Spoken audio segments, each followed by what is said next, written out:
Well, good afternoon, ladies and gentlemen. I've been asked to say a few words about interpreting as a career. And the first thing you have to sort out is that interpreters are not translators. What I mean by that is that a translator reads and writes, whereas an interpreter listens and speaks.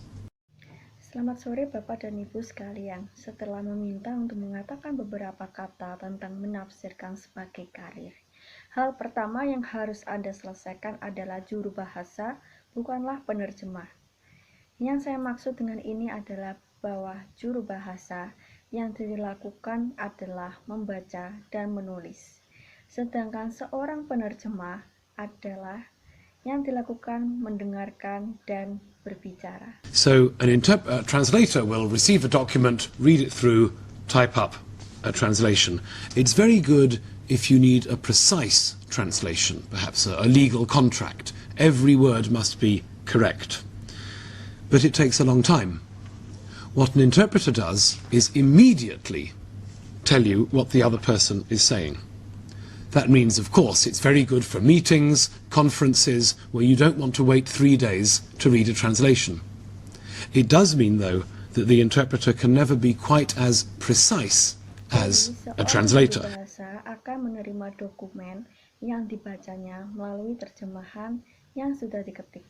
Ada baiknya jika Anda membutuhkan terjemahan setiap kata yang benar dan tepat dengan sesuai kontrak hukum. Tapi butuh waktu lama apa yang dilakukan oleh seorang juru bahasa, yaitu segera memberitahu apa yang dikatakan pembicara kepada pendengar. Itu berarti tentu saja sangat baik untuk pertemuan konferensi di mana Anda tidak ingin menunggu 3 hari untuk membaca terjemahan tersebut. Jadi, juru bahasa tidak pernah bisa cukup tepat seperti penerjemah. And in fact, that's part of the fun of interpreting. It's very creative. You often find that you have to reconstruct what the speaker is saying. You don't go through word by word. You might find yourself telling their story or making their argument in a completely different way, using different sentences and different words to make the same point. Dari menafsirkan yang menyenangkan dan sangat kreatif. Sering menemukan bahwa Anda harus menata kalimat apa yang dikatakan pembicara melalui kata demi kata. Anda mungkin menemukan diri Anda menceritakan kisah mereka atau membuat argumen mereka sepenuhnya. Ada cara yang berbeda menyampaikan kalimat dan kata-kata yang berbeda untuk membuat poin yang sama. You might also sometimes find yourself adding some cultural information. The speaker might say something which everyone understands in their culture, but for your listeners to understand, you might quickly have to add a couple of cultural points. Anda mungkin juga kadang-kadang menemukan diri Anda menambahkan beberapa informasi budaya. Pembicara mungkin mengatakan sesuatu yang semua orang mengerti dalam budaya mereka, tapi agar pendengar Anda mengerti, Anda mungkin dengan cepat harus menambahkan beberapa poin budaya. Basically, there are two main kinds of interpretation: consecutive and simultaneous. Simultaneous interpretation is what you can see people doing here in the rooms behind me.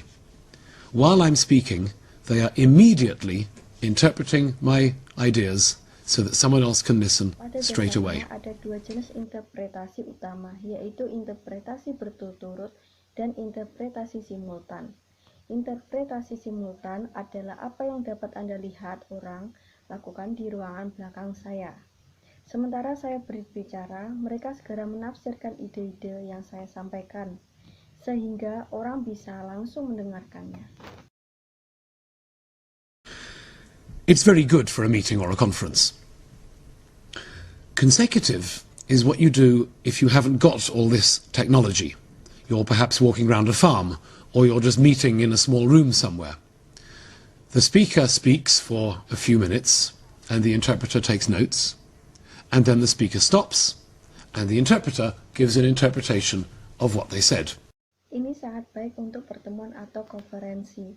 Interpretasi berturut adalah apa yang Anda lakukan jika Anda tidak memiliki semua teknologi ini. Anda mungkin berjalan di sebuah ruangan kecil seperti pertanian dalam setiap pertemuan. Di suatu tempat pembicara, berbicara selama beberapa menit dan juru bahasa mencatat. Kemudian pembicara berhenti dan juru bahasa memberikan interpretasi tentang apa yang pembicara katakan. And then the speaker starts again, and so on. The problem with consecutive interpretation, of course, is that it's much slower.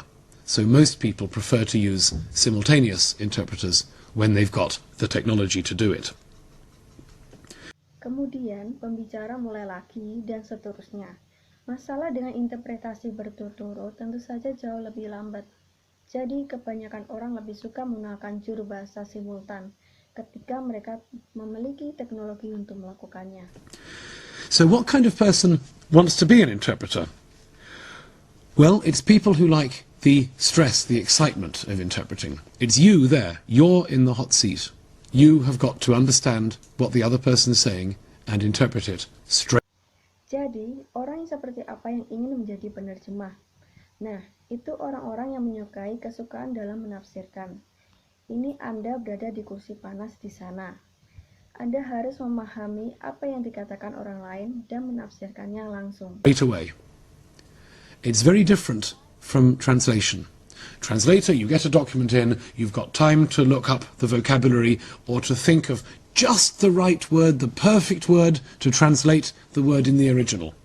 Translation appeals to people who are thorough, who like to be careful. Although it's important to remember that translators very often have to work under time pressure as well. Ini sangat berbeda dari terjemahan. Penerjemah Anda mendapatkan dokumen di Anda punya waktu untuk mencari kosakata atau memikirkan kata yang tepat, kata yang sempurna untuk menerjemahkan kata dalam aslinya. Terjemahan menarik bagi orang-orang yang teliti yang suka berhati-hati. Meskipun penting untuk diingat bahwa penerjemah sangat sering harus bekerja di bawah tekanan waktu juga. Interpreting appeals much more to people who enjoy the adrenaline of having to get it right now without waiting. Some people find that rather frustrating. A translator, at the end of the day, has a nice document. They've checked it through, they've done it well, it's perfect, they can send it off to their customer. An interpreter, at the end of the day, has nothing. The conference is finished, you go home. I personally like that. I don't take my work home. But some people find it frustrating. Menafsirkan lebih banyak menarik bagi orang-orang yang menikmati tantangan, karena harus mendapatkannya sekarang tanpa menunggu. Beberapa orang menemukan bahwa penerjemah yang agak frustasi pada akhirnya memiliki dokumen yang bagus.